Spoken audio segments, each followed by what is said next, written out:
di dalam sebuah hadis an Abdullah bin Amr bin al-As radhiyallahu anhu anna an-nabiy sallallahu alaihi wasallam tala qaul Allah azza wa jalla fi Ibrahim Rabbi innakunna adlalna katsiran minan nas faman tabi'ani fa innahu minni wa qala Isa alaihi salam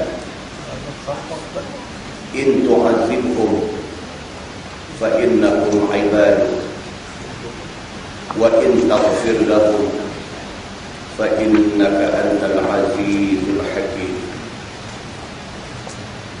فرفع يديه وقال النبي صلى الله عليه وسلم اللهم أمتي أمتي وبكى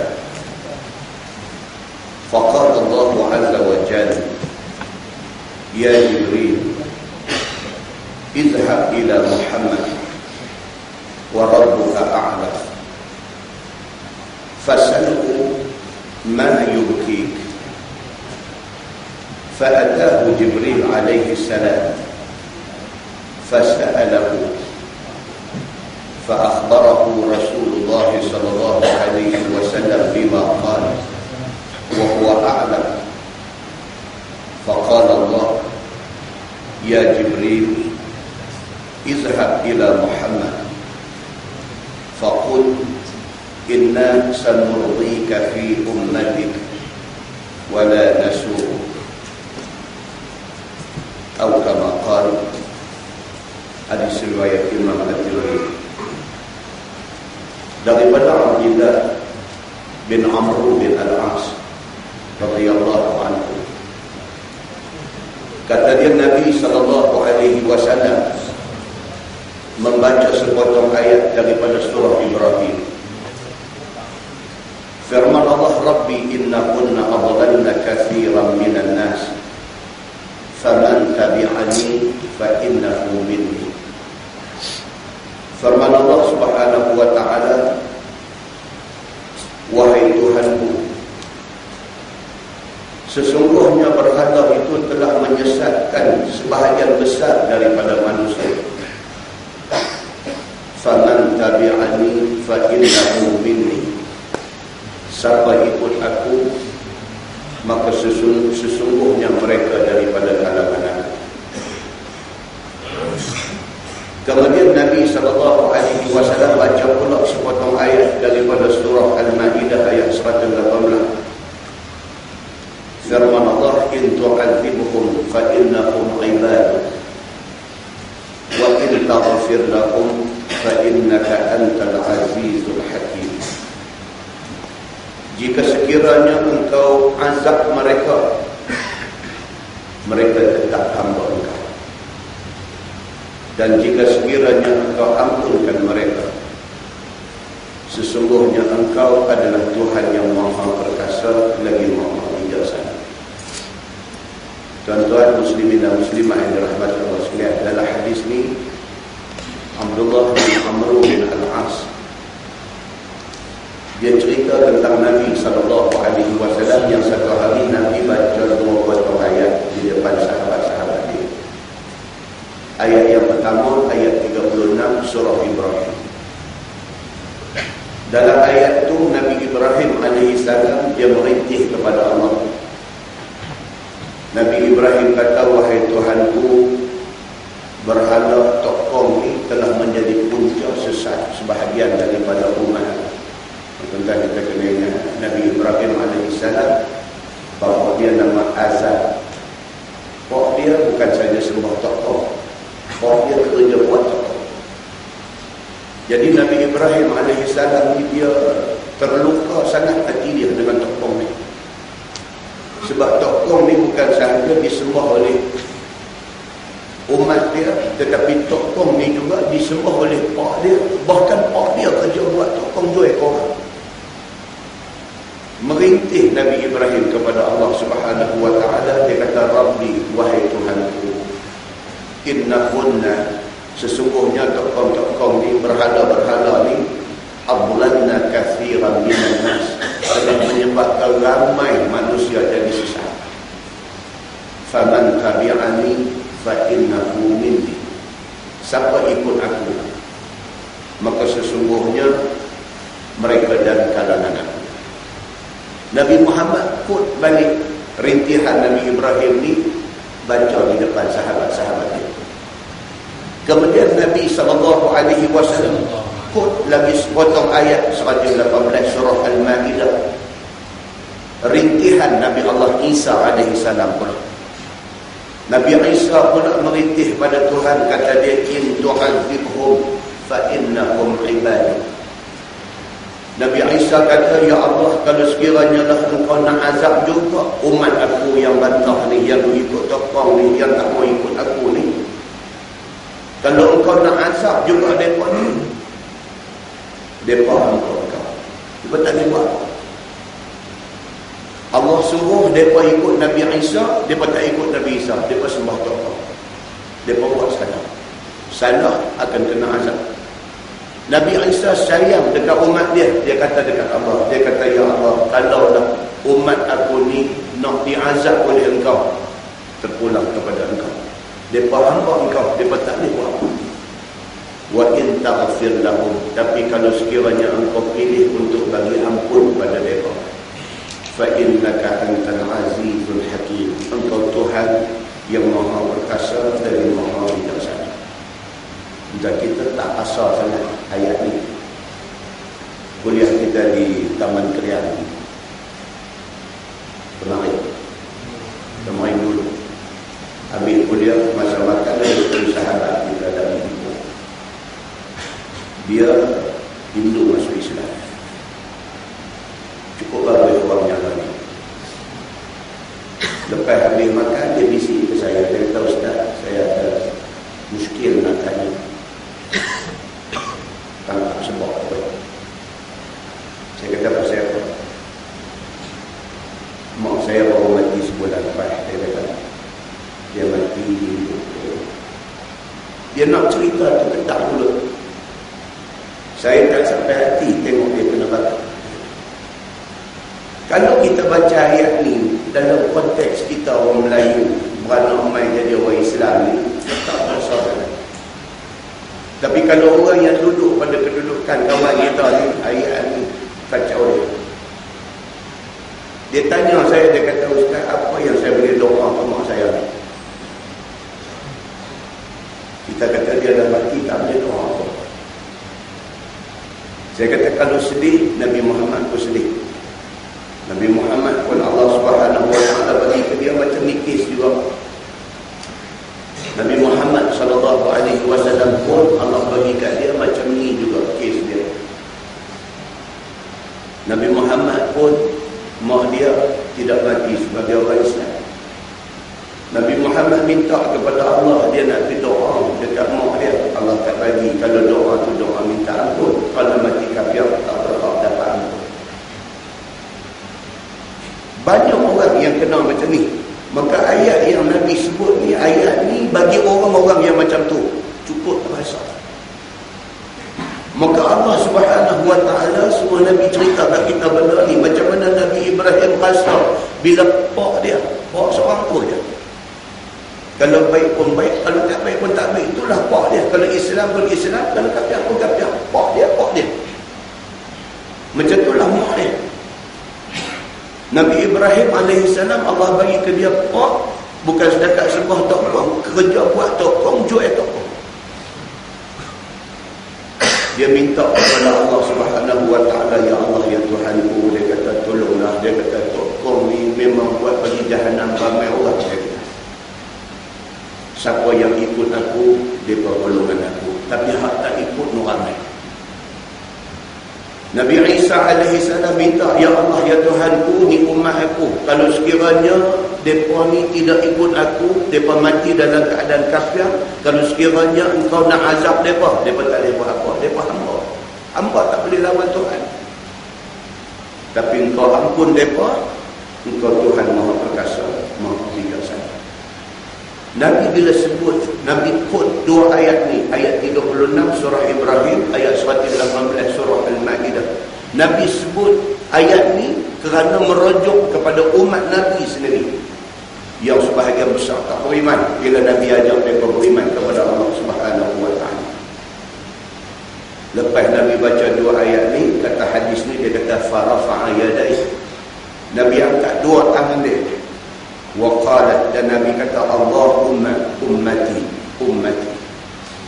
Nabi kata, ya Allah, ya Tuhan aku, tolonglah umat aku, tolong umat aku. Nabi punya sayang ke kita ni, umat dia ni. Wa baka, Nabi menangis. Faqala Allah azza wa jalla, Allah Subhanahu wa ta'ala berfirman, ya Jibril, idhhab ila Muhammad wa rabbuka a'lam. Bila tengok Nabi Muhammad sallallahu alaihi wasallam menangis, Allah terus perintah Jibril, wahai Jibril, idhhab ila Muhammad, pi ke Muhammad lah ni. Allah kata, wa rabbuka a'lam. Dalam hadis ni kata, sedangkan Allah, Tuhan Maha mengetahui. Tuhan kalau dia tak suruh Jibril pergi dekat Nabi Muhammad, dia tahu dah. Tapi Tuhan ikut formality. Dia suruh Jibril pergi. Pergi saat dekat Muhammad ni, dia kata, tanya kepada Muhammad ni, fasalhu ma yuki. Pergi tanya Muhammad ni, dia menangis pasal apa? Ni yang Nabi Muhammad ni baca dua potong ayat ni, lepas tu Nabi angkat tangan, Nabi minta doa, Allahumma ummati ummati, ya Allah, ya Tuhan aku, umat aku, Nabi menangis. Allah kata dekat Jibril, Jibril pisah dekat Muhammad ni, tanya dia teriak pasal apa, dia menangis pasal apa. Fa'atahu Jibril alaihi salam, Jibril patuh perintah Allah, terus pergi dekat Nabi Muhammad sallallahu alaihi wasallam.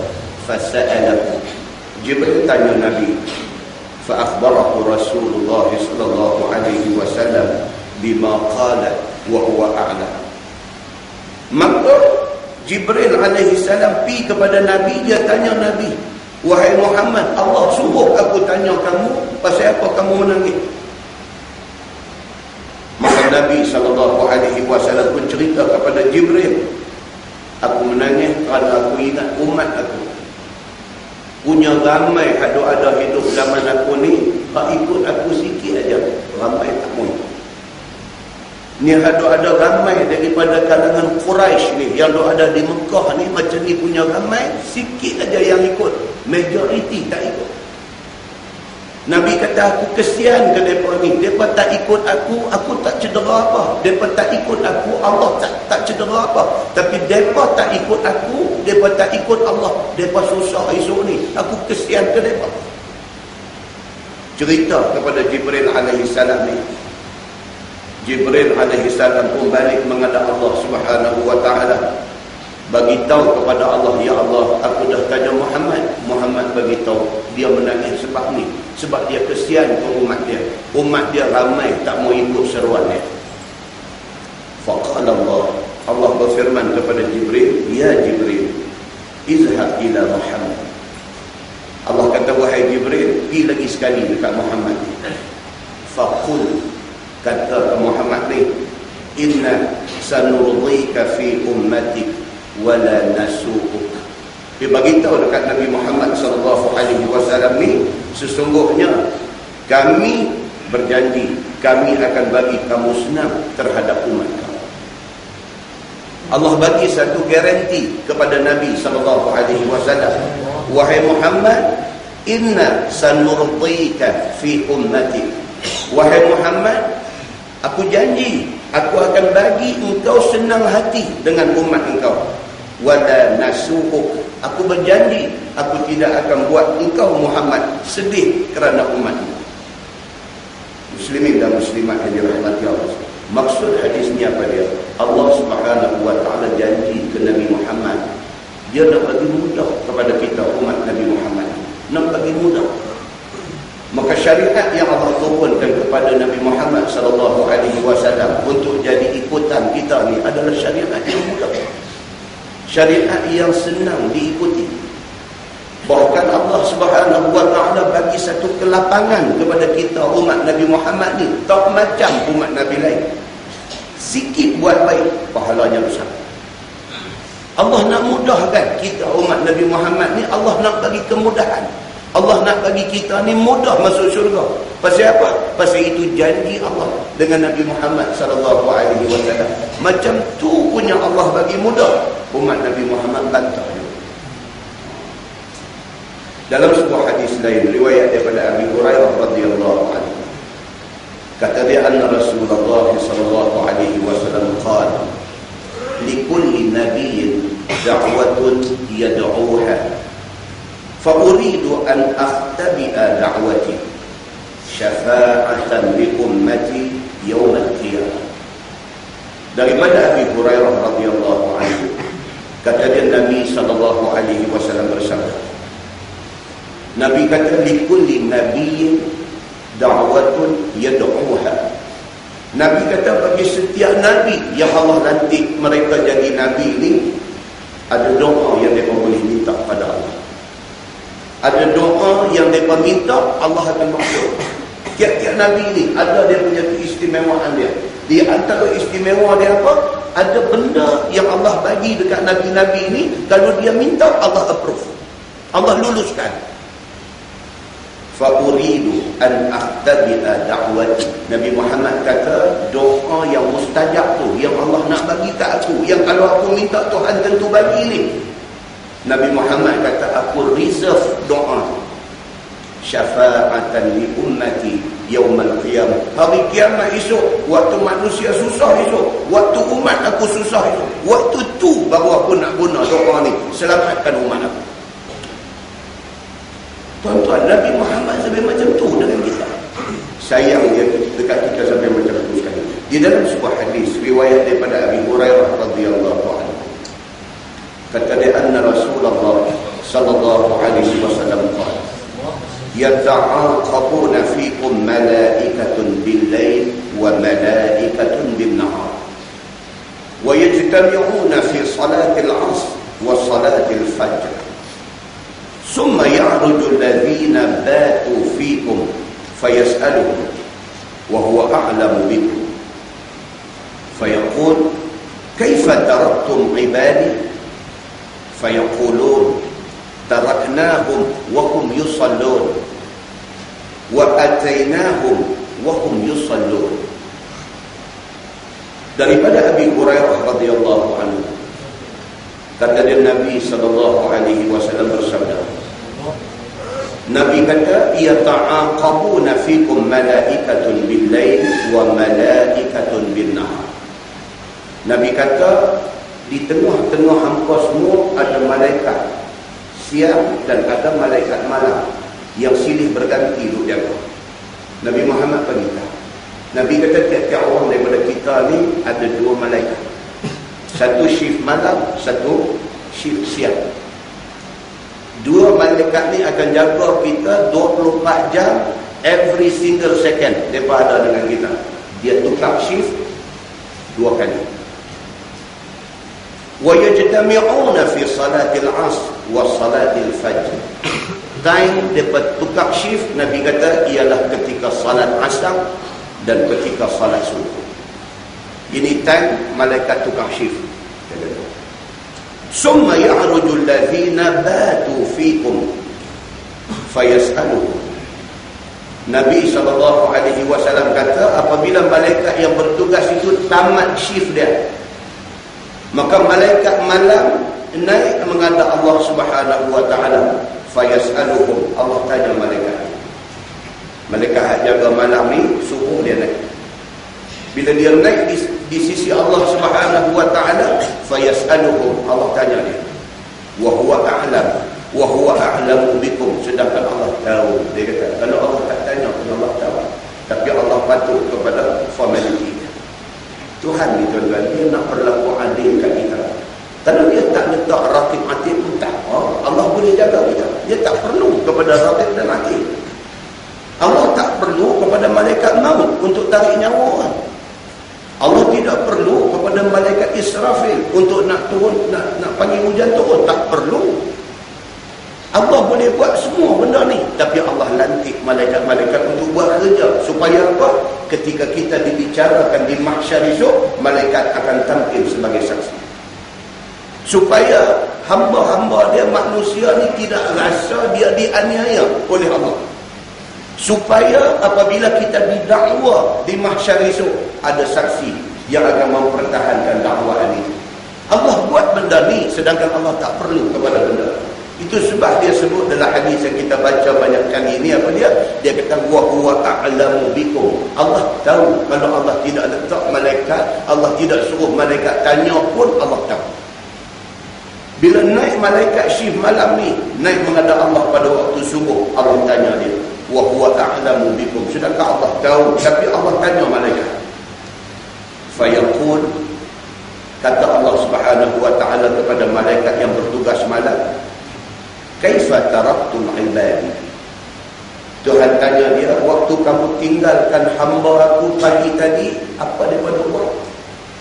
Tuhan tanya malaikat yang naik waktu subuh, waktu kamu tinggalkan hamba aku tadi, waktu shift tukar tadi, oh malaikat lain nak pergi ganti kamu, kamu tinggal dia. Masa kamu tinggal dia tadi ni, kaifa taraktum ibadi, bagaimana keadaan hamba aku masa kamu tinggal dia?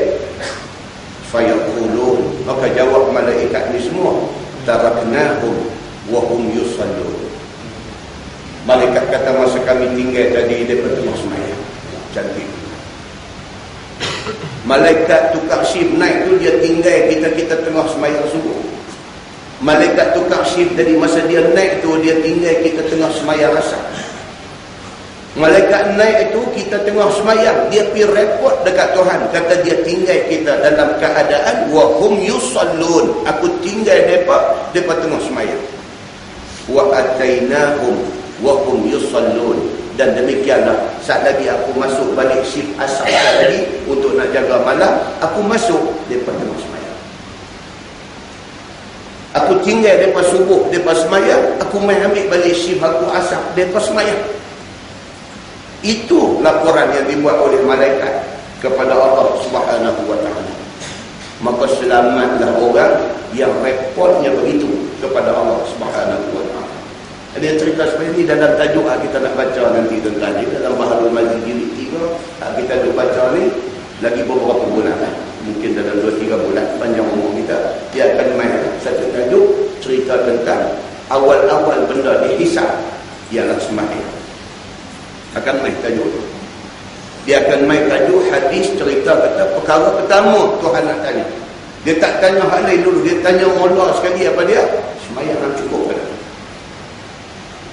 Importantnya, essentialnya hal sembahyang ni di sisi Allah Subhanahu wa taala sampai dia menjadi perkara pertama Tuhan nak tahu. Sehingga kan malaikat yang ditugaskan jaga siang, jaga malam pun Tuhan nak dengar report. Masa hang tinggal mereka, masa hang nak pergi ambil shift, mereka duk buat apa? Tuhan nak dengar report kata mereka sembahyang. Pasal apa? Pasal itulah tanda bahawa manusia itu syukur pada Allah. Kalau tak sembahyang, maknanya tak syukur. Terus sembang apa? Muslimin dan muslimat yang dirahmati Allah sekalian. Di dalam sebuah hadis lain, riwayat daripada Abi Hurairah radhiyallahu anhu, qala Rasulullah sallallahu alaihi wasallam, man tasaddaqa bi'adli tamrah min kasbin tayyib wa la yas'adu ila Allah illa tayyib fa inna Allah yataqabbaluha bi yaminihi thumma yurabbiha li sahibihi kama yurabbi ahadukum fuluwan hatta takuna mithla al-jabal. Daripada Abi Hurairah radhiyallahu anhu, Nabi SAW bersabda, Nabi kata, man tasaddaqa bi'adli tamrah min kasbin tayyib, barang siapa yang masa hidup dia di atas dunia, dia ada biasa bagi sedekah setengah kurma aja. Bukan RM1, bukan RM10, bukan RM100, bukan kurma segundi. Kalau dia masa hidup dia biasa bagi derma, dia biasa infak harta yang Allah bagi dekat dia bi'adli tamrah. Kurma tu bahagi dua, biasa bagi setengah daripada kurma tu ada orang. Tetapi kurma itu min kasbil tayyib, daripada rezeki halal. Ada yang tu Duit kalang kabut, duit kono-kono, duit tak elok ni kita bagi minyak mana pun Tuhan tak pandang. Duit bersih, duit halal daripada titik peluh yang halal dan sebagainya, sekerat daripada sebiji korma tu sekerat aja bagi. Allah nilai. Ni dia nak beritahu dekat kita betapa Allah Subhanahu Wa Taala dia tidak pandang banyak, tapi dia pandang kualiti satu-satu benda. Allah Subhanahu Wa Taala suruh Nabi harap benda ni, maka Nabi bagi tahu, man tasaddaqa bi'adli tamra. Siapa sedekah sekerat aja biji kurma, buah kurma tu sebelah aja. Min kasbil tayyib, tapi daripada rezeki halal. Wala yas'adu ila Allah illa tayyib. Nabi kata hangpa kena ingat, selain daripada rezeki halal tidak naik pahala dia kepada Allah. Nabi emphasize benda tu. Nabi kata ni, hampa kena ingat, selain daripada rezeki halal tak sampai kepada Allah. Fa inna Allah yataqabbaluha bi yaminih. Kalau sekiranya yang naik itu rezeki halal hampa, pahala sedekah tu naik kepada Allah, fa inna Allah yataqabbaluha bi yaminih. Allah sambut pahala tu dengan tangan kanan. Tuhan tunjuk dia menghargai orang yang bersedekah dengan rezeki halal. Summa yurabbiha li sahibih kama yurabbi ahadukum fuluwa. Kemudian Allah Subhanahu Wa Taala akan simpan tu pahala orang yang sedekah sebelah buah kurma tapi daripada rezeki halal. Allah akan simpan pahala tu, Allah akan belah dia. Yurabbiha, Allah akan belah pahala yang kecil itu li sahibih, kepada orang yang buat pahala ni. Allah belah pahala dia tu kama yurabbi ahadukum fuluwa, macam mana hampa belah anak kuda daripada kecil sampai jadi kuda besar yang hampa boleh guna untuk pergi perang. Allah akan belah pahala yang bersumberkan rezeki baik ini, rezeki halal ni, Allah akan belah dia sampai pahala tu jadi besar, hatta takuna mithlal jabal. Kata Nabi SAW, sehinggalah di akhirat esok kita tengok pahala hak kita sedekah sebelah kurma tu sudah jadi besar satu bukit. Muslimin dan muslimat yang dirahmati Allah, dua hadis ni nak mengesahkan hadis pertama kita baca tadi. Apa dia? Allah Subhanahu Wa Taala janji dekat Nabi Muhammad bahawa Allah akan bagi kemudahan kepada umat Nabi Muhammad. Mudah macam mana? Macam dua hadis yang kita baca kemudian ni. Apa dia? Yang pertama apa dia tadi? Allah suruh kita semayang, jatuh semayang bagi elok. Sehingga kan malaikat tukar shift, tiap-tiap kali malaikat tinggal kita, malaikat mai kat kita duduk semayang, pahala ada di sisi Allah. Dan yang kedua apa dia? Allah suruh kita belajar, suruh kita ajak diri kita infak, sedekah, tapi daripada rezeki halal. Tuhan janji, apa bagi sebelah buah kurma pun aku nilai dia baik pasal dia daripada sumber halal, aku akan bagi pahala kecil tu akhirat esok jadi besar mungkin. Itu kemudahan yang Allah bagi kepada kita umat Nabi Muhammad SAW pasal nak membuktikan janji Allah Subhanahu Wa Taala kepada Nabi. Allah tunaikan janji itu. Syukur kita pada Allah pasal kita dipilih jadi umat Nabi Muhammad SAW. Jangan kita kufur dengan dia. Dan mudah-mudahan mukadimah itu memberi manfaat kepada kita semua, insya-Allah. Kita menggunakan Bahrul Madhi jilid 3. Bahrul Madhi jilid 3, muka surat 99. 99 tuan-tuan tulis di bawah tu. Tajuk fi tasyahud fi sajdatai sahwi, kita baca. Pasal dia nak membincangkan tentang orang nak buat sujud sahwi, tahiyat nak baca bila. Jadi kita tahu. Tahiyat baca macam biasa, habis baca tahiyat baru sujud sahwi 2 kali. Bangkit daripada sujud sahwi, terus bagi salam. Tak payah ulang lagi sekali tahiyat. Itu tak payah baca. Tulis bawah tu bab fi rajul yusalli fayushakku fi ziyadah wan nuqsan. Itu bab yang datang pada menyebutkan hadis. Satu orang sembahyang, maka syak dia pada bertambah ataupun berkurangan rakaat dia. Ini cerita dia, satu orang sembahyang, sama ada dia confused dari segi apa? Dari segi Aku semayang ni 5 rakaat dah, itu tambah. Ataupun dia confused dari segi kurang, 3 ke 4 atau 3 ke 4 atau maknanya dia shock dari segi mungkin tak cukup 4, mungkin baru 3. Ini kini macam mana nak selesai benda ni? Ketahuilah saudaraku, satu orang yang shock berapa rakaat yang telah disembahyangkannya, bagaimana dia nak buat? Maka dengan hadis ini dapat tahu hukum yang demikian itu. Kata Imam At-Tirmizi an Abi Hurairah radhiyallahu anhu qala Rasulullah sallallahu alaihi wasallam, inna asy-syaitana ya'ti ahadakum fi salatihi fayalbisu alaihi. Diriwayatkan daripada Abi Hurairah radhiyallahu anhu, kata dia sabda Nabi sallallahu alaihi wasallam, bahawasanya syaitan itu datang ia akan seseorang daripada kamu di dalam sembahyangnya. Syaitan ni dia lari bila dengar azan. Itu sabit daripada hadis. Azan dia tahu, habis azan dia main. Kita sembahyang dia duduk dengan kita. Dia duduk dengan kita masa kita sembahyang. Maka Nabi SAW beritahu benda ni. Nabi kata, inna syaitana ya'ti ahadakum fi salatihi fayalbisu alaih. Sesungguhnya syaitan dia akan datang kepada seseorang daripada kamu ketika sembahyang, maka meragukan dia ke atas orang yang sembahyang itu. Dia akan main buat bagi kita jadi ghaflah. Ghaflah tu bahasa Arab, telah di Pulau Pinang kan. Orang Pinang dia kata ghaflah. Dia tambah lagi ghaflah jingga. Betul lagi. Asal bahasanya ghaflah. Ghinfa lam tamarrutah. Ghaflah asalnya. Ghaflah itu lalai. Dia kata maka mai syaitan ini dia menghaflahkan, dia melalaikan orang yang sembahyang. Maka dikacaunya dan diwaswaskannya dan dihalalkannya ingat kepada perkara yang lain daripada sembahyang. Masa tu dah teringat handphone aku cari daripada pagi tadi ni. Daripada pagi tadi duk cari handphone ni pergi ke mana ni. Anak-anak lah rumah habis kena marah habis dah. Cari ni siapa main handphone ayah ni. Buka lagi, buka lemari. Dah cari tak jumpa, buka baju dalam lemari lempar. Mana jenis beban? Buka lempar baju kat lantai ni. Marah pasal cari handphone tak jumpa. Saat lagi semayang Zuhur lagi ambil ayat semayang Allah. Baru teringat. Dia ada dalam tu kereta dekat tengah tu, kat tempat tangan tu. Dan kepil semayang aja dia main kereta dari handphone lah kereta. Nabi beritahu, syaitan ini kerja. Ini kerja dia.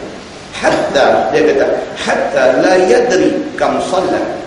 Kacau syaitan ni sehingga tiada tahu dan tiada ingat akan beberapa rakaat yang telah disembahyang. Normal lah. Orang tu kenal macam ni. Dia kacau ni sampai berapa rakaat tu? 4 ke 5. 4 ke 5. Okey, kita ada main mengaji, kita tahu bila ingat 4 atau 5. Kalau 3 kan 4. Kalau 3 atau 4 kira korang. Nabi kata okey kira 3. Kita pun kira 3, kita tambah satu lagi. Dah tambah satu lagi, dia main pula 4 ke 5. Dia tak lepas kita. Dia tak lepas. Kita dah tambah dah satu tu, betul ya dah lah. Nabi kata kalau duk confuse antara korang dengan banyak, pakai hak korang. Pasal hak korang tu pasti, banyak tu tak pasti. So pakai korang, okey lah, dah kira 3, dah tambah satu. Dah tambah satu, dia main pula. Dia kata, buat 5 boleh. Dia kata 5 batal. Dia kacau lagi. Dia kata, ini kerja syaitan. Dan Nabi yang beritahu kita benda ni. Sehingga tak tahu dia berapa rakaat dah disembahyangkannya. Sabda Nabi SAW, فَإِذَا وَجَدَ ذَلِكَ أَحَدُكُمْ فَلْيَسْجُدْ سَجْدَتَيْنِ وَهُوَ جَالِسٌ. Maka apabila dapat ataupun berlakunya ragu itu ataupun syok itu kepada seseorang kamu, maka hendaklah sujud akan 2 sujud sahwi. Nabi kata cara nak selesai dia apa dia? Sujud sahwi. Habis dia kata. Padahal dia dalam keadaan duduk. Sujud sahwi itu dilakukan dalam keadaan duduk sebelum memberi salam, kemudian daripada telah taman ataupun telah sempurna rakaat dengan yakin. Itu cara dia. Baik, masalah dia kata sembahyang yang disyokkan rakaat hukumnya. Kata Imam Nawawi, telah bersalah-salahan ulama pada kehendak hadis itu. Maka kata Al-Hasanul Basri dan satu quote daripada golongan salaf dengan zahir hadis itu, iaitu katanya apabila syok seseorang yang sembahyang, maka tiada tahukan lebih atau kurang, maka tiada apa atasnya melainkan 2 sujud sahwi padahal ia duduk, kerana mengamalkan zahir hadis itu. Dan telah berkata Asy-Syafi'i dan Al-Auza'i dan satu jemaah yang banyak daripada salaf, apabila tidak tahu berapa rakaat yang disembahyangkan, nescaya lazim akan dia bahawa mengulang akan sembahyangnya sekali lagi selama-lama sehingga dah yakin dia yang ni dah diteruk. Sampai dia tak tahu dah berapa rakaat dia sembahyang. Oh, yang ni yang kata jingga tadi yang dia selalunya dia tidak 3 ke 4, 3 ke 4 dulu. Dia ni sampai tak tahu berapa. Ni aku sembahyang dah apa ni, berapa dah aku sembahyang. Dia kata apa? Pergi sembahyang lain. Pergi sembahyang lain. Dia tak tahu berapa rakaat ni, pergi sembahyang lain. Dia kata. Dan kata setengah mereka itu, kembali ulang sembahyang itu sampai 3 kali. Maka apabila syok juga pada kali yang keempat, maka tak payah ulang lagi. Ini raflah teruk. Ulang-ulang pun jadi lebutu juga. Ulang-ulang pun jadi lebutu juga. Sampai 4 kali sudah lah. Hang memang tak dipakai. Tuan-tuan, syok ni jangan berajak dia. Kalau ajak, jahannam. Dia start daripada rakaat sembahyang, lepas tu dia merawit sampai dah kepada dah tutup pintu rumah, kunci elok, dah on alam rumah, start kereta dah nak pergi Kuala Lumpur ni. Sampai pakai puntak tu dia teringat api dah pun tutup lagi tau.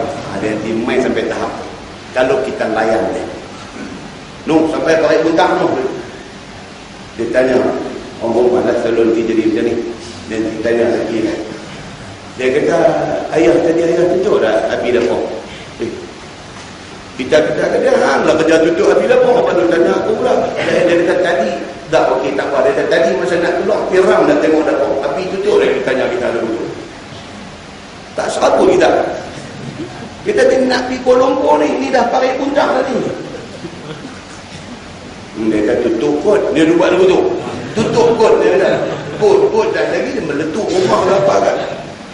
Pakai buntang pun kita U-turn balik dengan api dapur tak tutup ni.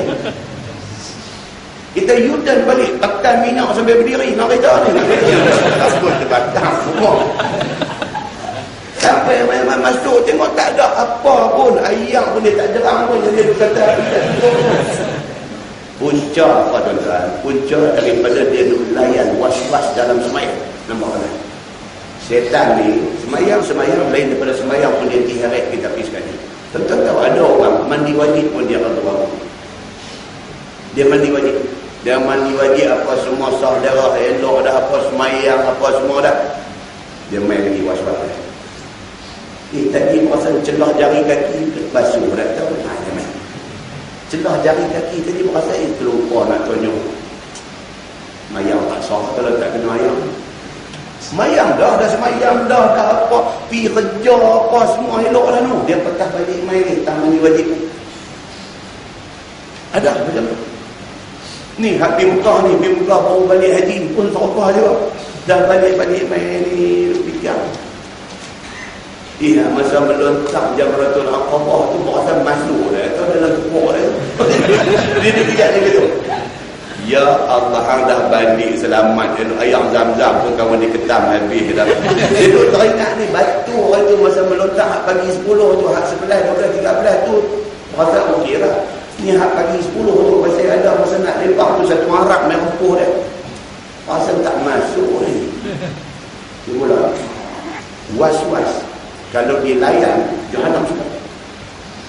Jahannam habis semua. Maka inilah ceritanya yang Nabi SAW beritahu dekat kita, jangan dilayan was-was. Dan kata Imam Malik dan Imam Syafi'i dan Imam Ahmad bin Hanbal ridwanullah alaihim ajma'in dan jumhur ulama, manakala syak seseorang di dalam sembahyang, adakah dia sembahyang 3 ataupun 4 rakaat, nescaya lazim akan dia menurut atas yang yakin. Maka yang wajib didatangkannya rakaat yang keempat. Itu semua jumhur ulama, baik Imam Malik, Imam Syafi'i, Imam Hanbali, semua kata kalau syak kira tak kurang 3 ke 4. 3 tu sure, 4 tu tak pasti. maka kira hasyur. 3. So tambah lagi 1. Bila tambah lagi 1, tutup pintu. Tak mau bangun-bangun. Itu petua yang diberikan oleh jumhur ulama. Dan sujud dia akan sujud sahwi kerana beramal dengan hadis yang dibaca tadi. Kemudian di bawah itu pun sama juga. Dia akan cerita tentang syok sembahyang dua. Tapi kita baca hadis saja. Saya tahu baca uraian dia sebab dia ulangan. Kita tengok hadis saja di muka sebelah atas itu. An Abdurrahman bin Auf radhiyallahu anhu qala sami'tu an-nabiy sallallahu alaihi wasallam yaqul idza saha ahadukum fi salatihi falam yadri wahidatan shalla aw sintaini falyabni ala wahidah fa in lam yadri sintaini shalla aw thalathan falyabni ala sintaini فإن لم يدري ثلاثا صلى أو أربعا فليبني على ثلاثا وليسجد سجدتين قبل أن يسلم. Itu hadis dia daripada Abdurrahman bin Auf radhiyallahu anhu. Kata dia, aku dengar Nabi SAW bersabda. Nabi kata, apabila seseorang daripada kamu lupa di dalam sembahyang dan tidak ingat dan tidak tahu 1 rakaat ataupun 2 rakaat yang telah sembahyang, maka hendaklah jadikan 1 rakaat. Itu dia bagi titik. Duk buat-buat 1 ke 2, 1 ke 2, dia buat 1. Fa in lam yadri sintaini shalla aw thalathan falyabni ala sintain. Kalau aku was-was 2 ke 3, 2 ke 3, Nabi kata kira 2. فَإِنْ لَمْ يَدْرِ ثَلَاثًا صَلَّى أَوْ أَرْبَعًا فَلْيَبْنِ ثَلَاثًا. Macam itulah kalau was-was 3 ke 4, 3 ke 4 kira 3. Kemudian wal yasjud sajdataini qabla an yusallim. Kemudian sujud sahwi 2 kali. Nabi kata itu hadis. Tentu buka semua. Kita tengok tajuk bawah di bawah tu bab في الرجل يسلم في الركعتين من الظهر والعصر. Itu bab yang datang pada menyebutkan hadis. Satu orang bagi salam pada 2 rakaat daripada zuhur dan asar. Ni nak cerita sembahyang zuhur ataupun sembahyang asar yang 4 rakaat. Dia sembahyang 2, lepas tu dia bagi salam. Dia merasa macam 4. Dan benda ni berlaku kepada Nabi sallallahu alaihi wasallam. Dan kita kena ingat Nabi adalah manusia biasa. Dalam Quran kata apa? Innama ana basyarun mithlukum yuha ilayya. Dalam Quran kata sesungguhnya Nabi Muhammad ni dia manusia. Basyar makna dia manusia. Dia orang biasa. Yuha ilayya. Bezanya dia dengan kita ialah Nabi diwahyukan kepada dia. Jadi atas kapasiti Nabi sebagai manusia, Nabi kadang-kadang lupa. Atas sifat dia sebagai manusia, manusia kadang-kadang lupa. Tetapi lupa Nabi itu bukan lupa macam kita. Tetapi lupa Nabi itu adalah untuk nak dijadikan pengajaran kepada kita. Kalau Nabi tak pernah lupa dalam sembahyang sekalipun, tak ada satu panduan kepada kita apabila kita lupa.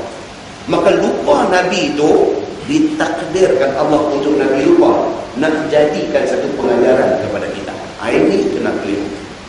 Sebab Nabi kedudukan dia tetap istimewa.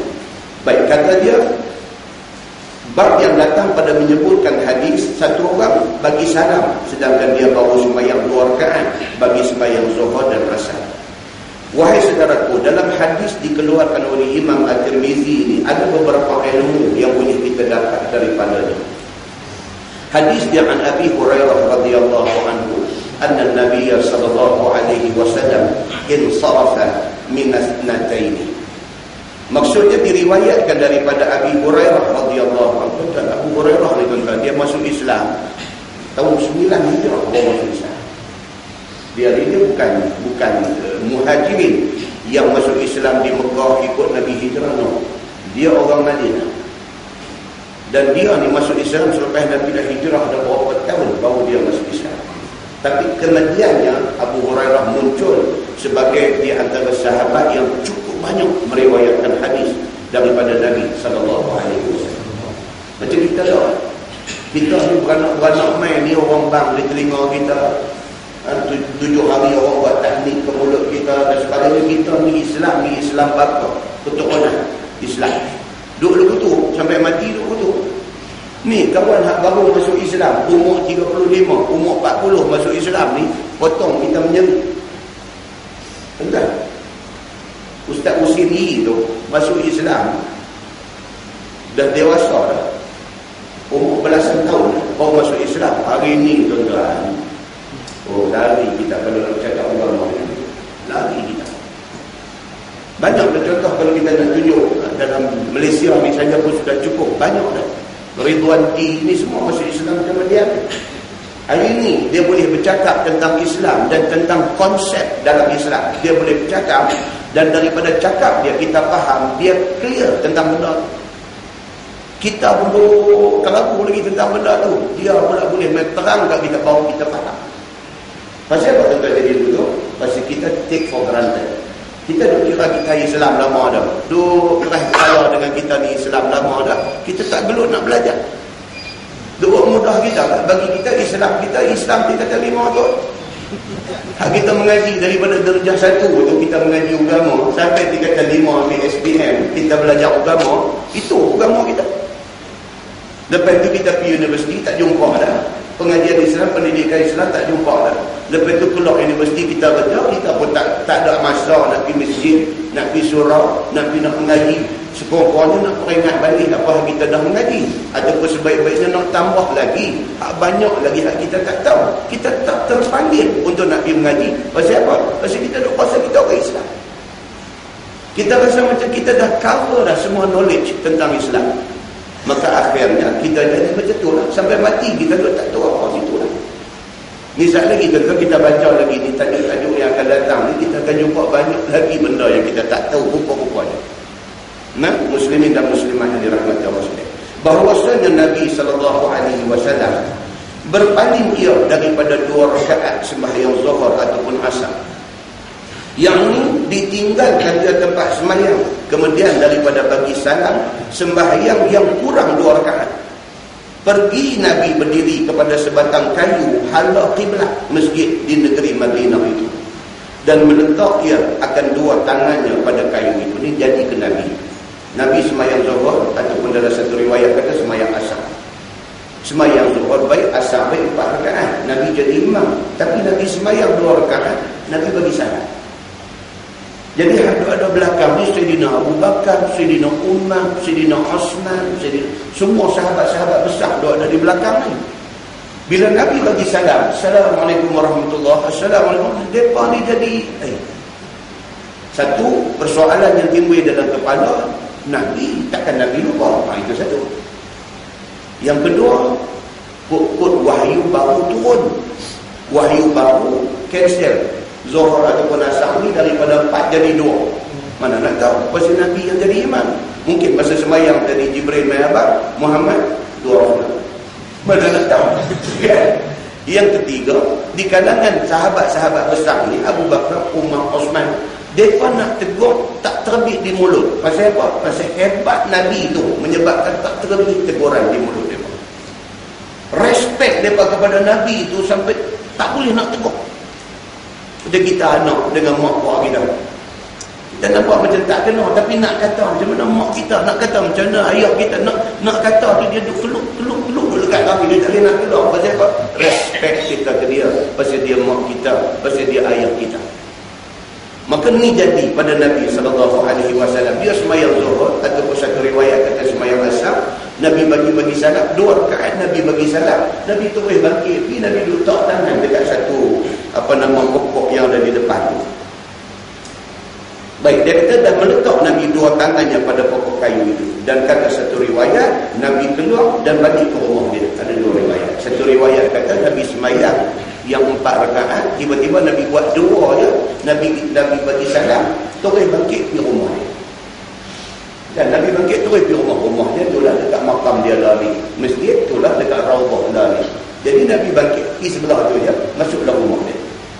Maka Sayyidina Abu Bakar As-Siddiq, Sayyidina Umar Al-Khattab ada sama di dalam jemaah yang ramai sembahyang itu. Ada Abu Bakar, ada Umar, ada semua ada. Tetapi oleh kerana kuat hati keduanya hormat kepada Nabi dan membesarkan Nabi, maka tidak terkuasa oleh keduanya radhiyallahu anhuma nak membangkang, apatah lagi nak menyalahkan perbuatan Nabi itu. Bahkan dia sahaja mereka. Macam kita kata tadi, tak boleh nak kata. Baik, sebelah dia kata masalah lupa itu haruskah ke atas Nabi? Itu dulu dia ambil perbincangan itu. Nabi boleh lupa. Begitu. Kata Imam Nawawi dengan sepotong hadis di dalam masalah itu menunjukkan harus lupa pada segala perbuatan dan ibadat atas Nabi-Nabi salawatullahi wasallamuhu alaihim ajma'in. Semua Nabi-Nabi manusia, mereka mungkin boleh terlupa. Dan harus lupa atas Nabi kita, Nabi Muhammad sallallahu alaihi wasallam, pada beberapa hukum syarak. Dan mazhab jumhurul ulama, dan ialah zahir Quran dan hadis Nabi. Memang dalam Quran baik, di kalangan semua ulama pun sepakat mengatakan Nabi manusia, maka kemungkinan berlaku lupa. Kemudian hak bawah tu tuan-tuan, hak panjang sampai ke bawah tu, kesimpulan dia dua perkara saja. Dia nak abang kata Nabi manusia, so Nabi memang boleh terlupa. Tetapi lupa Nabi itu lupa yang tidak merosakkan ibadah. Sebaliknya dia membawa faedah dan pengajaran kepada umat di kemudian hari. Tentu buka sudah. Dia ulangan saya tak mau baca dengan ini. Tadi ada kita lagi bahasa boring. Apa ni? Repeat aja. Sedangkan repeat ini adalah di antara faedah mengajar Nabi sallallahu alaihi wasallam. Ini kitab memang dia tulis pun macam tu. Tapi kalau tuan-tuan tengok dalam hadis pun ada beberapa riwayat mengatakan Nabi sallallahu alaihi wasallam dia suka apabila dia terang satu-satu benda, lebih-lebih lagi benda penting. Nabi repeat sampai 3 kali.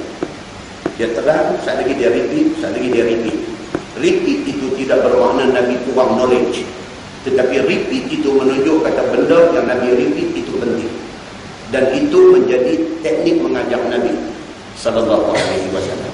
Kita ni tuan-tuan dia kena selalu sebut dan kita boleh ingat lebih sikit. Sekali alamat alamat. Begitu. Baik, sebelah tuan-tuan, persoalan sebelah berkata-kata dengan lupa di dalam sembahyang dan hadisnya. Di dalam hal Nabi sallallahu alaihi wasallam terlupa tadi ni. Terlupa dalam sembahyangnya. Nabi berdiri pada kayu di hadapan al-qiblah. Dan Sayyidina Abu Bakar dan Umar radhiyallahu anhuma tidak tegur akan Nabi. Lalu keluar orang yang segera menegur apa-apa kelakuan orang dan berkata mereka itu, "Ya Rasulullah, adakah wahyu datang menyuruh kita merengkaskan sembahyang?" Abu Bakar segan dekat Nabi sampai dia tak boleh nak tegur. Umar pun sama. Tapi dalam ramai-ramai ni ada hak outspoken. Hak outspoken ni pasal apa? Dia tak apa kenal. Kebanyakan dia bukan kenal siapa dia ustaz, siapa tu imam, Datuk Mufti kan, Datuk apa, bukan dia kenal. Bila dia tak kenal, dia bercakap rempang dia. Tentu bila jumpa orang macam ni, dia tak kenal, dia nak kira apa. Kita ni hak jadi hormat tengok Datuk Mufti main kita sedang. Pasal kita kenal dia. Dia jumpa kawan tak kenal, dia panggil haji betul ya. Dia kata, "Haji, mai kena jenderal Hak dia panggil haji mai kena jenderal tu Datuk Mufti. Pasal apa yang dia buat ni tu? Pasal dia tak kenal orang, pasal tu dia tak tahu hormat orang. Kaki rempah, kan? Oh, jahanam kita kalau jumpa apa ni. Kan? Baik. Jadi Nabi SAW sembahyang yang 4 rakaat. Nabi buat 2 rakaat. Nabi bagi salam, Nabi pergi. Ada seorang yang outspoken ni. Dalam satu riwayat kata orang itu ialah Zulyadain. Dalam satu riwayat dia tak sebut siapa. Dia kata. Di dalam itu berkata pula satu lagi laki-laki yang dipanggil dengan nama Zulyadain. Satu riwayat lagi pula kata hak mula tegur tu orang lain. Hak kedua mai tegur ni pula Zulyadain. Dia ni bukan nama dia. Zu makna dia memiliki. Zu tu makna dia memiliki. Yadun makna dia satu tangan. Yadain ni maknanya 2 tangan. Zulyadain maksudnya orang yang memiliki 2 tangan. Awak dia seorang ya ada 2 tangan. Yang Nabi panggil tu Zulyadain itu Nabi yang panggil dia. Rupanya dia ni tangan dia ni Tuhan buat bagi labu sikit, bagi panjang sikit pada orang lain. Jadi dia ni tanya Nabi tentang hal nak rokok. Bila Nabi ajak rokok dalam sembahyang, Nabi suruh letak tapak tangan ni di lutut. Orang-orang yang saiz biasa macam kita ni, bila letak di lutut dapat 90 degree lah, cantik lah. Zulyadain ni tangan dia panjang, bila dia letak di lutut nampak ada satu macam yang naik bawah di belakang dia. Kan dia tak dapat 90 degree, dia jadi tinggi dulu. Jadi dia pergi tanya Nabi lah, dia kata tangan saya ni special sikit. Nabi kata untuk hang pegang bawah pada lutut. Jadi bila dia pegang masa rokok, dia pegang bawah pada lutut, baru dapat 90 degree. Nabi panggil dekat dia, fa'anta Zulyadain. Kalau macam tu hang ni orang yang memiliki dua tangan. Sama macam Abu Hurairah kan, gelaran Nabi bagi kat dia pasal dia suka kepada Hirrah. Hirrah, ha simple itu, ha ra ta ulah ta marbuta. Hirrah makna dia kitten, anak kucing. Kitten. Nah, Hirrah tu makna dia kucing. Hurairah tu maksudnya kitten, anak kucing. Pasal apa? Pasal dia ni Abdul Rahman, nama dia Abdul Rahman. Dia ni tak boleh dengan kucing ni, tak boleh. Bukan tak boleh pasal dia masdum. Ada orang masdum pun tak boleh dengan kucing ni. Dia kena kucing dia bosan, dia main asma pun. Dia tidak, dia bukan pasal tu. Dia ni tak boleh. Bila dia tengok kucing, dia dikutik kucing buh dalam lengan baju. Kita tengok Arab punya lengan baju kan. Dia boleh solong kepala kita masuk, dia besar. So dia biar jumpa anak kucing, dia buh. Satu hari dia duduk dalam majlis Nabi, bunyi kucing. Nabi cari ini kat mana? Duduk dalam lengan baju dia. Nabi kata dekat dia, fa'anta Abu Hurairah. Hang ni pak anak kucing. Lekat tu sampai hari ni kita baca hadis an Abi Hurairah. Dia tak kata an Abdul Rahman bin Sakhar. Dia tak main dah nama dia. Dia main nama Pak Nabi bagi. Entah, inilah Zulyadain ni. Dia ni outspoken. Apa kata dia? Faqala lahu Zulyadain, aqasratis salat am nasita ya Rasulullah? Dia tanya Nabi. Maka berkata kepada Nabi SAW oleh Zulyadain ini, adakah sembahyang sudah dikasarkan, sudah direngkaskan, ataupun tuan lupa ya Rasulullah? Dia tanya. Abu Bakar dengar tersirat darah, dia ada bagi tanya Nabi macam tu. Tapi dia peduli apa? Dia tanya. Dia kata, ya Rasulullah, sembahyang Zuhur ni dah jadi dua kan? Tuhan kasarkan ke, ringkaskan ke sembahyang 4 jadi 2, ataupun Tuhan lupa? Dia tanya. Apabila didengar oleh Nabi SAW pertanyaan yang demikian itu, maka dijawab dengan katanya, kullu zalika lam yakun. Maksudnya Nabi kata semua tu dah. Nabi kata dah. Semayang pun tak dikasarkan, Tuhan tak suruh Zuhur buat 2. Dan aku pun tak lupa. Nabi kata, Nabi confident, kata dia buat 4. Nampak tanda ni yang kata lupa.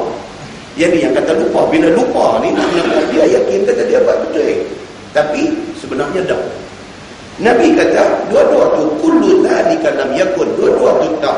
Nabi kata, sembahyang tak dikasarkan dan aku pun tak lupa maksudnya. Yakni sembahyang tidak diturunkan wahyu suruh ringkas jadi 2, dan lupa aku pun tidak aku sangkakan. Nabi kata, dah seingat-ingat saya sembahyang 4. Begitu maksudnya. Bahkan pada sangka aku, Nabi kata, aku sempurnakan sembahyang tadi 4 rakaat. Nabi kata. Dia jadi macam tu.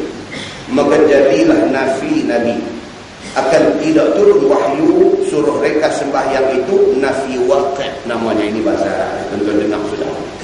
Nafi waqi' maksudnya nafi memang sebenar, nafi memang tak ada wahyu turun. Itu maksudnya. Dan nafi lupa itu ialah nafi i'tiqad, yakni tiada sekali-kali aku i'tiqadkan diri aku lupa. Nabi memang yakin dia tak lupa. Dia yakin dia buat 4. Bila didengar oleh Zulyadain akan kata Nabi yang demikian, maka berkata dia, sesungguhnya yang demikian itu berlaku ya Rasulullah. Dia challenge Nabi ni. Dia kata, ya Rasulullah, Tuhan sembahyang 2 dia kata. Dia pertahankan apa yang dia kata.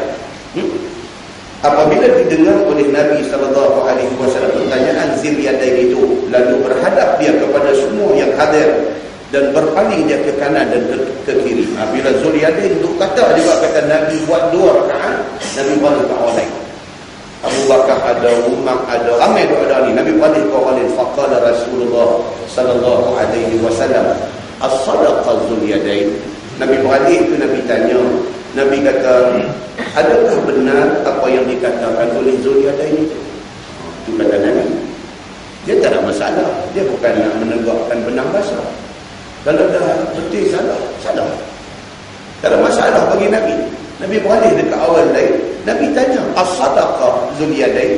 Betul ke yang Zulyadain kata ni, saya sembahyang zuhur 2 rakaat saja? Nabi tanya begitu. Faqala an-nas, na'am. Maka jawab ramai-ramai ni kepada Nabi, benar ya Rasulullah. Apa yang dikata oleh Zulyadain itu memang benar. Oh, buat ni pun kira betul daripada memang dua sungguh. Faqama Rasulullah sallallahu alaihi wasallam fasalla sanataini ukhrayaini. Maka apabila didengar oleh Nabi sallallahu alaihi wasallam jawab orang ramai itu, terus Nabi bangun. Maka Nabi sembahyang lagi 2 rakaat, menyempurnakan 2 rakaat yang sudah selesai. Nabi sambung lagi 2 rakaat. Jadi hadis ni kelihatan sangat banjir bagi kita hari ini. Pasal apa? Pasal in between 2 rakaat dengan 2 rakaat tu dah jadi macam-macam. Satu apa dia? Nabi dah bangkit pergi sampai ke depan, dia pegang pokok dah. Nabi bangkit balik pergi ke rumah dia dah. Satu, dah berdoa pergi sana pergi sini. Yang kedua pula ada bersembang pula. Zulyadain kata, Nabi jawab. Zulyadain kata lagi, Nabi tanya orang lain kata, in between 2 rakaat dengan 2 rakaat ini. Tiba-tiba Nabi still boleh continue lagi 2 rakaat. Apa cerita ni hadis ni? Tengok perbahasannya di bawah. Dia kata dakwah orang yang di hadapan jemaah boleh tak dipakai. Dia bincang yang dulu. Bolehkah satu orang dakwah kita di depan orang ramai? Bolehkah kita terus percaya apa yang dia kata? Atau macam mana kita nak buat? Dia kata daripada hadis tadi menjadi dalil bahawa seorang yang apabila dia mendakwa ataupun mengatakan sesuatu berlaku di depan orang ramai yang tidak tersembunyi atas mereka itu pengetahuannya, nescaya ditanya orang yang ramai itu pula dan tiada diamalkan dengannya kata seorang daripada ketiadaan soal orang yang lain. Itu kaedah dia. Kalau satu orang tuduh kita apa-apa, kita boleh tanya orang ramai lagi. Kita tak boleh terus pakai tuduhan yang soal. Tanya orang lain lagi. Kalau semua orang pun kata betul macam yang dia kata, kita memang salah, kita terima. Tapi jangan semata-mata kerana satu orang kata kita salah, kita terima. Jangan. Tanya dulu orang lain, betul tak kita salah. Itu kaedah dia macam yang ditunjuk oleh Nabi SAW. Baik, perbincangan yang kedua, dia kata apa? Berkata-kata dengan lupa membatalkan sembahyang kau. Dia kata Imam Nawawi, daripada sepotong hadis itu menunjukkan bahawasanya perkataan orang lupa dan orang yang sangka bahawasanya dia masih dia bukan di dalam sembahyang macam kisah Nabi. Kan Nabi dia lupa, dia yakin dia dah habis dah sembahyang, dah sempurna dah. Dan Nabi cakap macam-macam dan sebagainya. Jadi cakap-cakap tu adakah menyebabkan sembahyang batal? Itu pembincangan dia. Nescaya dia kata tiada membatalkan dia oleh perkataan yang sedikit itu. Kata Nawawi, dan dengan inilah berkata jumhur ulama daripada salaf dan khalaf, dan ialah yang dikata oleh Ibnu Abbas dan oleh Abdullah bin Az-Zubair dan saudaranya Urwah dan Atha dan Al-Hasan dan Asy-Sya'bi dan Qatadah dan Al-Auza'i dan Imam Asy-Syafi'i dan Imam Malik dan Imam Ahmad bin Hanbal dan sekalian ulama hadis ridwanullah alaihim ajma'in. Maknanya boleh buat lagi. Imam Syafi'i kata dengan syarat apa dia? Dengan syarat memang dia lupa semua. Memang dia lupa semua. Dia yakin kata dia sembahyang tu dah 4 rakaat dah. Dia yakin. Macam kita sembahyang di rumah dah. Kita kata ataupun sembahyang di surau di masjid. Kita sembahyang dengan isteri, dengan anak-anak kita. Dan sembahyang Aisyah baru 3 rakaat. Tiba-tiba kita bagi salam. Assalamualaikum warahmatullahi wabarakatuh. Assalamualaikum warahmatullahi wabarakatuh. Kan? Anak-anak dia kata, ayah 3 ya. Kan? Kita boleh sambung lagi. Ataupun kita sembahyang dengan dia, kita bagi salam. Assalamualaikum warahmatullahi wabarakatuh. Tengok dia pakat dulu tak bagi salam tengok. Awak dia lupa bantah kita pula. Dah tak bagi salam, maka orang duduk tengok kita tunjuk. Kan? Kita notice. 3 tu. Kita bangkit, sambung lagi satu. Dan mereka pun terus ikut kita ke belakang. Boleh tak boleh? Kata majoriti ulama termasuk Imam Syafi'i yang kita baca ni. Boleh. Dia kata. Pasal apa kata boleh? Berdasarkan hadis yang kita baca. Tapi kalau dah sampai tu orang makan nasi lah apa dah semua dah. Baik dah tua pipu pasang TV sandang kaki depan semua elok dah apa semua. Baru buka balik cerita tadi. Bini pun dah buka kain telepon apa semua dah masuk maxi tidur dia dah apa semua dah. Dia kata pasal tadi ayah sembahyang 3, ayah bukan 4. Bini kata betul. Kita kata 4 pun. Pasal aku 3. Bagi anak-anak main-main ni. Ayah sembahyang berapa tadi? Semua sepakat kata 3. Kata nak pergi berdiri balik. Dia tak nak macam tu. Kawan ni pun nak kena pergi cari telepon pakai balik. Kata dah. Dia kata apa? Syaratnya senggang masa itu tidak terlalu lama. Itu syarat. Nah, baik kita buka sebelum. Bawa dia punya huraian budaya sekarang. Baik, kita buka sebelum bawa sekali. Masalah langkah yang banyak dalam semayang batal dah semayang. Langkah yang banyak dalam semayang batal dah semayang. Kata Imam Nawawi dalam sepotong hadis itu menunjukkan bahawasanya amal ada perbuatan yang banyak dan beberapa langkah apabila ada dia dalam semayang, hal keadaannya lupa. Itu yang penting. Hal keadaannya lupa, nescaya tiada batal sembahyang. Kalau lupa, tak batal sembahyang. Sebagaimana tiada membatalkan akan dia oleh kalam, oleh bercakap. Hal keadaannya lupa, macam hak tadi bila perbincangan sama. Dia kata. Dan pada ini masalah ada dua wajah bagi ashab kita, bagi Imam Syafi'i dalam bab langkah ni dia ada sikit perbezaan pendapat. Bermula yang asah daripada keduanya di sisi Al-Mutawalli tiada membatalkan kerana hadis tadi dia kata. Maka bahawasanya sabit dia di dalam hadis riwayat Imam Muslim yang lebih kuat juga mengatakan benda macam tu jadi. Bahawasanya Nabi SAW berjalan dia ke batang kayu yang di depan arah kiblat. Dan keluar orang yang segera menegurnya. Orang dah tegur lepas pada itu. Dalam satu riwayat, masuk Nabi ke bilik isterinya. Kemudian keluar balik Nabi.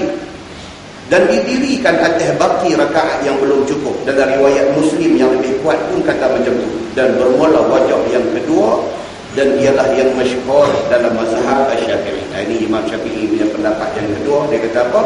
Bahawasanya batal semayang dengan sebab banyak perbuatan dan banyak langkah. Tapi Imam Syafi'i dia ambil satu pendirian lain daripada orang lain.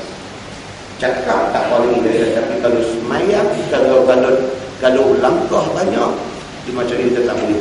Bagi dia berpendapat batal.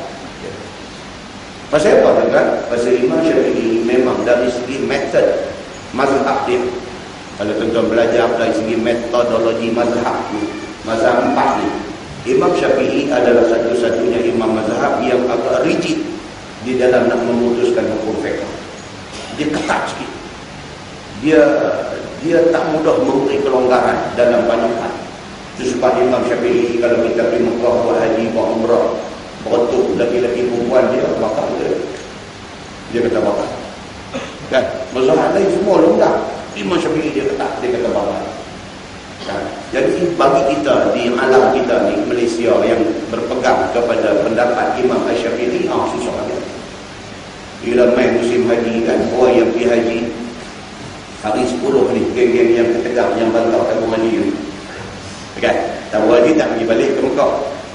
Daripada Arafah main Muzdalifah, Muzdalifah main ke Mina, tabung haji suruh duduk di Mina tu hari 10, 11, 12 sampai hari 13. Dah selesai, dah melontar bermalam apa semua di Mina ni, baru tabung haji akan bawa kita balik ke Mekah untuk tawaf rukun dan juga untuk sa'i dan sebagainya. Tapi ada orang yang dia tak boleh tunggulah dan so hari 10 tu masuk aja waktu duha, dia sunat melontar Jamratul Aqabah pagi 10 tu lepas duha. Dia turun pergi ke Jamratul Aqabah, dia lontar 7 kali. Lepas dia melontar 7 kali, dia bercukup. Dia sudah tahlul awal. Dia nak buka ihram tu cepat-cepat, dia rimat dengan ke ihram ni, dua lai ni, payah dia kata. So, dia pagi-pagi tu, dia pergi melontar di Jamratul Aqabah, kemudian kemudian dia tahallul, dia cukup, lepas itu dia tanggal ihram dia. Lepas itu dia berjalan pergi ke tempat kandang kandang kibas untuk nak buat korban. Dia pergi ke sana, sampai di sana dia sembelih. Dia pilih binatang untuk nak buat sembelih korban. Ini yang cantik. Kalau dalam hadis haji, kalau tuan-tuan baca, Nabi dia buat betul. Dia pagi 10 dia melontar Jamratul Aqabah, dia cukup, lepas itu dia korban.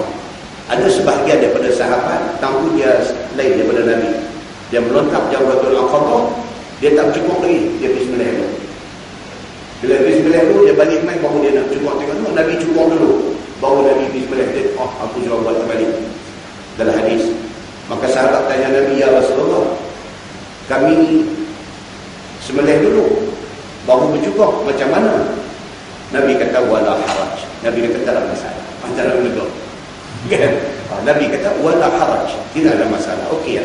Maknanya kalau pergi sembelih dulu baru balik cukup pun tidak salah. Nabi kata. Tapi Nabi dia cukup dulu baru dia pergi sembelih. Mana-mana satu pun tidak salah. Okey. Bagi kes yang kawan tadi ni, dia pagi 10 dia dah pergi, dia dah melontar apa semua, lepas itu dia dah bercukup, dia pergi sembelih, lepas itu dia berjalan kaki balik ke Mekah. Dia berjalan kaki balik ke Mekah untuk nak tawaf ifadah, untuk tawaf rukun. Masa tu cantik kalau pergi. Nak turun ke dataran tawaf tu pun tak boleh. Ramainya manusia ni sampai dataran tawaf tu jadi macam sungai air tuan. Orang tawaf tu macam sungai. Lurusin. Kita daripada atas ni nak turun ke dataran tawaf tu, suar kaki depan langgar, suar kaki depan langgar, suar kaki depan langgar. Dalam keadaan macam tu, kalau kita berpegang dengan mazhab Syafi'i, sentuh lagi-lagi perempuan bantai, jenuh lah kita. Jenuh lah. Baru nak pusing berdua belakang tengok, Pakistan ni main nak teruskan pergi cari pancok, ambil ayam semayang. Ambil ayam imam, main pula. Main. Pak kena tangkap pipi. Boleh tengok perempuan Iran pula.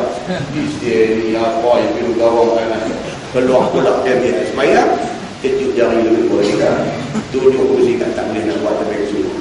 Maka dengan kerana tu fatwa muzakarah haji ni, keputusan muzakarah haji ni, tentu dia pelonggar balik pula. Dia kata tak pula. Kalau sentuh tu tidak membatalkan, dia bagilah syarat dia tidak bawa kena buat dan sebagainya. Tapi yang pentingnya apa tuan-tuan? Yang pentingnya kita faham metod mazhab. Imam Syafi'i memang dia ketat sikit. Sama dengan yang kita baca ni. Imam Syafi'i dia banyak pergerakan dalam semayang dia katakan. Itu sebab kalau kita baca kitab fiqh yang Asy-Syafi'iyah ni, kitab fiqh ulama-ulama mazhab Syafi'i ni, dia pi lagi detail sampai jadi lagi banyak ibadat ini. Sampai dia bahagikan mana satu anggota yang dianggap anggota besar, mana satu anggota anggap anggota kecil. Kalau itu ni dalam kitab-kitab fiqh halus-halus ni. Dia pergi bincang dulu sampai nak bagi kita jadi susah nak buat ibadat. Tadi dia kata apa? Kepala ni anggota besar. Kalau satu orang tengah duduk semayang tu, sekali langut tu. Sekali tunduk bawah. Sekali langut dia ada 3 kali batal. Pasal apa? Pasal dia classify kepala tu sebagai anggota besar. Dia kata kalau jari tak apa. Jari ni anggota kecil. Pergerakan ni 3 kali tak apa. Dia lupi bagi jadi lebih tu. Sedangkan dalam hadis Nabi SAW ada menceritakan Nabi tengah semayang, Nabi biasa berjalan untuk pagi itu. Ada. Jadi Imam Syafi'i dia ambil pendirian yang macam ni. Tujuan dia apa dia? Tujuan dia baik. Supaya orang tak ambil budak dengan hal semayang ni. Kalau dia tak ikat ketat-ketat macam tu, sahaja orang dia buat mudah semayang. Semayang biji mata dia, tengok kiri kanan, duduk pagi dulu. Semayang dia tengok. Nampak dia tu boleh tu. Pasal apa? Pasal kawan belakang pun liang juga. Tu nampak kawan belakang. Dia sama-sama nakai.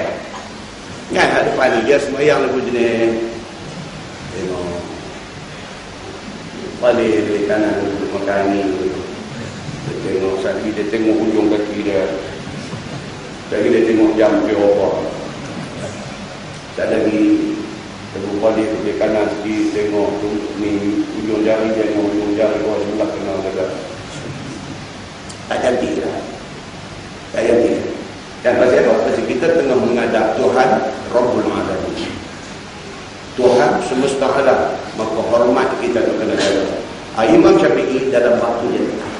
Dia nak memastikan biar kita di dalam keadaan penuh hormat kepada Allah Subhanahu wa taala, maka dia berpendapat pergerakan yang banyak membatalkan sembahyang. Itu ijtihad dia. Dan kita kena hormat ijtihad imam-imam mazhab. Baik, tuan tengok sebelah. Itu dia patahkan sujud sahwi, kita tak baca. Kemudian sujud sahwi dan tahiyat yang baik. Itu tengok di bawah tu bab ma jaa fi salah fi ni'an. Itu bab yang datang pada menyatakan sembahyang pakai kasut. Ketahuilah saudaraku, bolehkah kita sembahyang pakai kasut? Yang ni tidak dibuang kasut daripada kaki. Boleh tak ni sembahyang pakai kasut? Maka dengan hadis At-Tirmizi ini tahulah kita hukumnya. An Sa'id bin Yazid radhiyallahu anhu qala qultu li Anas ibn Malik akana an-nabi sallallahu alaihi wasallam yusalli fi na'layn qala na'am. Diriwayatkan daripada Sa'id bin Yazid, katanya aku tanya kepada Anas bin Malik, adakah Nabi sallallahu alaihi wasallam sembahyang dengan memakai dua kasutnya? Orang tanya kepada sahabat ni, Nabi biasa ke sembahyang pakai kasut? Kata dia, bahkan berlaku Nabi pakai kasut. Berlaku Nabi pakai kasut. Dia kata biasa Nabi sembahyang pakai kasut. Kan? Semacam mana kita biasa jumpa hadis Nabi tawaf berkenderaan. Nabi biasa tawaf naik unta. Satu student saya di sekolah Irsyad dulu, lah ni dah jadi doktor pakar. Dia biar di balik tanya ustaz, saya nak tanya orang lupa balik dia mula boleh tak kita tawaf kita pakai roller skate? Ya, tanya. Dia boleh tanya dulu. Ataupun skateboard ni. Kan? Boleh tak dia? Saya tak rasa baik tanya dulu tu. Dah lepas ada kan hadis Nabi tawaf naik unta kan? So unta tu kira kenderaan kan? So macam skateboard ni kira macam kenderaan juga kan? Pasal orang boleh naik wheelchair. Dia kata saya pergi baru ni Ustaz, dia kata wheelchair di Masjidil Haram tu ada yang battery operated ni kan, so tak payah duk kayuh dengan tangan lah. Dia pakai wing swing tu. Dia tahu Ustaz tahu ada kawan saya, dia kata dia bukan ada sakit apa, ada bising orang tu sudah ramai kan, yang nakal ni ramai kan, yang nakal ni tu dah ramai kan. So dia kata dia pergi sewa tu, dia bukan ada sakit apa, tak ada apa, dia memang jaga orang dia sewa orang tu macam dia ada main duduk tekan dia lain tu pusing. Yalah 7 orang turun gelak aku dah buat senaman. Itu saya pun teringat nak tanya, dia kata pasal apa? Saya kata bila kita pergi tawaf hari 10, dia dah ni yang bantau ni. Kita pergi tawaf hari 10, bawah tu memang very crowded, dia kata tak boleh masuk dia. So kita pilih untuk tawaf di atas sutut. Atas bumbung Arab dia punya sutut. Sin power hak. Kecil tu sutut maksudnya roof bumbung. Dia kata kita pergi tawaf di atas sutut, dia kata. Dia boleh ingat kalau ada skateboard ni bagus juga ada. Ada macam yang tolak tu semua dia kata. Yalah satu pusingan ni pun dah buat cantik. So yang kata sunat tawaf bagi banyak di Masjidil Haram ni, dia kata kalau boleh dia smuggle masuk skateboard ni, dia kata boleh lah dia buat banyak sikit. Kita tak tahu bawah dah ikut buat solat merah di Megalo kita buat di atas. Tanya macam tu kan. Saya pun tak cool nak jawab. Kan? Saya kata nak kata salah, memang tak boleh kata salah lah. Cuma nak kan. Balik main kau punya Haji Noti. Haji Noti. Betul nak kan. Hidup buat nak kan di sana. Kata salah. Ibadat ni buat tak apa ni. Allah ada satu main kecoh-kecoh macam tu kan. Buat begitu. Tapi kalau orang tanya dari segi hukum tu bab lain. Nak kan itu bab lain. Kan dari segi hukum sah ke tak sah tawaf tu. Dia tanya tu kena jawab hukum lah. So kita kena jawab kata sah. Kan sah. Jadi dari segi nakal memang nakal. Kan? Ada dia macam tu. Kan? Baik. Jadi Nabi SAW pernah sembahyang pakai kasut. Dia kata sahabat ni. Jadi bukannya pula sentiasa. Dia kata Nabi pakai kasut ni bukan sentiasa pakai kasut. Ada waktu, ada ketika. Nabi pakai kasut, dia panggil dalam bahasa Arabnya, dia panggil khuf. Khauf wa wafa. Khuf, kena baca khuf. Kalau tuan-tuan baca khauf, dia jadi makna lain. Khauf makna dia takut. Macam salat khauf itu sembahyang dalam keadaan takut di medan perang. Ejaan dia sama, baris dia ada. Khuf maksudnya kasut. Kasut yang menutupi buku langit. Yang tu dia panggil khuf. Bila pakai khuf, bila main time nak ambil ayat semayang, dia tak basuh di tapak. Orang yang pakai khuf ni biasanya orang Arab, dia akan pakai kasut ni. Khuf ni, kasut kulit yang menutup buku langit ni, dia pakai waktu musim sejuk. Waktu musim sejuk, dia akan pakai khuf. So, sebelum dia pakai khuf tu, dia kena bersih semua dulu dan dia kena ambil dulu, baru dia pakai khuf tu. Kemudian bila batal selepas daripada tu, dia repeat balik wudu tu, tak payah basuh kaki. Dia cuma basuh di atas kasut.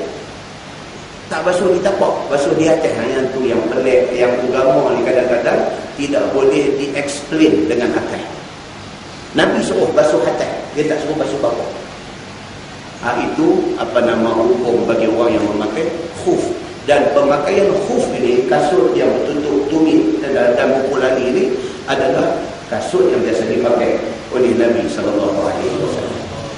Okay. Dan pada bab ini, dia kata ada riwayat daripada Abdullah bin Mas'ud dan Abdullah bin Abi Habibah dan Abdullah bin Amru dan Amru bin Quraish dan lain-lain lagi.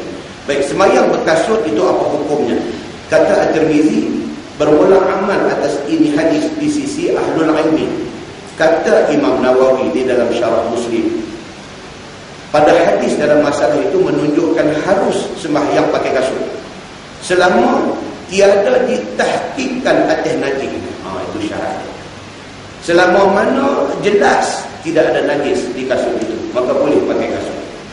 Dan jika diganyahkan, itu kata bahasa surat ke ganyah, ataupun dalam bahasa sini dia kata gonyoh ke ataupun tonyoh ke, boleh kan? Dia kata, dan jika ditonyoh kasut tu ke bumi kerana najis tadi ni, akan najis yang kena di kasut itu, adakah sah sembahyangnya ataupun tidak? Let's say dia pakai khuf, dia pakai kasut tu, tiba-tiba kasut tu sudah pergi step atas satu najis, sudah pijak satu najis, kemudian dia nak hilangkan najis yang ada di kasut tu, dia pakai tonyoh tapak kasut tu, dia rumput ke, dipasir ke apa-apa, adakah itu memadai dan kasut tu boleh dibawa guna di dalam sembahyang?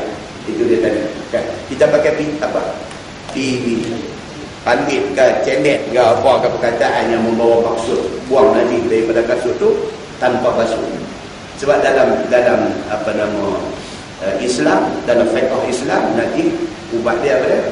Basuh. Kecuali najis yang umum balwa.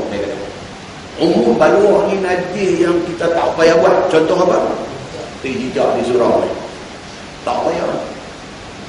Tak payah. Tek cicak ni dia duduk dalam kategori najis mutawassithah, najis pertengahan dalam fiqh. Kan najis dia ada tiga: najis mukhaffafah, najis mutawassithah, dengan najis mughallathah. Yang kata mukhaffafah ni apa dia? Air kencing budak laki-laki umur bawah 2 tahun yang hanya menyusu susu ibu. Air kencing dia tu memadai dengan ambil air kecil, air settle, bersih. Najis mutawassithah apa banyak-banyak? Darah, nanah, sebarang jenis najis, cicak, ayam, orang, apa ni semua. Ini semua mutawassithah. Mughallathah yang Nabi kata. Najis mutawassithah ni, prosedur menyuci dia mesti dalam fiqh Syafi'i. Kalau kita membahas Syafi'i, ini cara cuci najis mutawassithah. Macam mana? Mesti lalu air dengan mengalir di tempat najis. Syarat Imam Syafi'i. Kalau kata kita nak naik daripada bawah, kita nak step tangga, nak masuk surau, kalau ada cicak 2-3 biji, tak boleh ambil penyapu sapu dulu. Imam Syafi'i kata tak suci. Walaupun kelihatan bersih, tetapi tak suci. Dia beza, bersih dan suci ni lain. Kelihatan bersih sebab tak ada najis, tapi tidak suci sebab najis itu tidak dibasuh dengan air. Okey? Tak apa lah kalau atas tangga apa nama mozaik terazur marble tu. Ni atas kapet ni. Pasang kapet sampai ribu-ribu. Lepas tu hari-hari duk tengok je. Kita boleh fikir. Pasang ni sampai ribu-ribu. Tapi cicak jatuh kena basuh. Cicak jatuh kena basuh. Hari-hari duk jemur je kapet ni. Bila nak pakai? Baik, dalam keadaan macam tu, fiqh mengkategorikan hadis itu umum balwa. Tak boleh nak buat apa lah. Biar dia menjadi satu balak yang umum. So, dalam keadaan macam tu, hadis cicak ni memadai dengan kita ambil, kita buang, dia anggap suci. Tapi kalau dia rumah, tak boleh.